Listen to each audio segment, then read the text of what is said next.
એમાં એવું બન્યું હતું. હા એટલે એકવાર એક ભાઈ હતા, એ નોકરી પર જતા હતા. હા હા આ રોજ નોકરી પર જાય, હા પણ એમના ઘરના જે ધર્મપત્ની હતા હા એને અર્ધિન કે શાકભાજી લે, બકાલો એટલે શાકભાજી, તો કે આ લઈ આવો.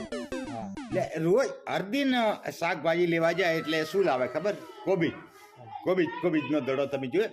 રોજ કોબી લાવે. હા, કોબીજ રોજ એટલે કોબીજ ના ફોતરા ફોલીને કાઢીને ફેંક કરે.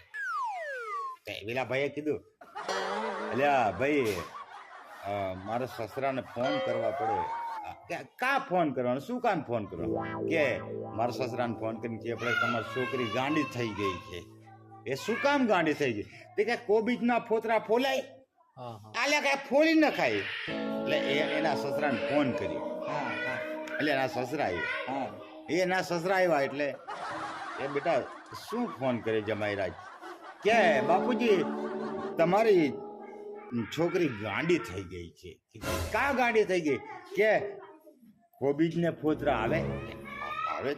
વાહ વાહ બાબા વાહ. કોબીજ ને ફોતરા આવે કોઈ દી? કોબીજ ના ફોતરા ફોલી ફેંકે.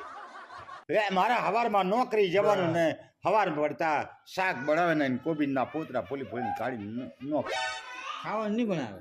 ખાવાનું. આહો છે બાબા. આ મારે છે ને આ પેલા નંબરે ધોતિયાનું તારે મને છે ને બાબા મારું તો એમાં શું બન્યું તમે સાંભળો તો ખરા, મજા આવશે. મજા આવશે. એ કોબીજ ના ફોતરા ફોલીને કાઢી દે. આ કે જમાઈરાજ કે મારી દીકરી ગાંડી છે, કે લે હેડો કે હું મારા ઘરે લઈ જાઉં. કેમ લઈ જાઓ?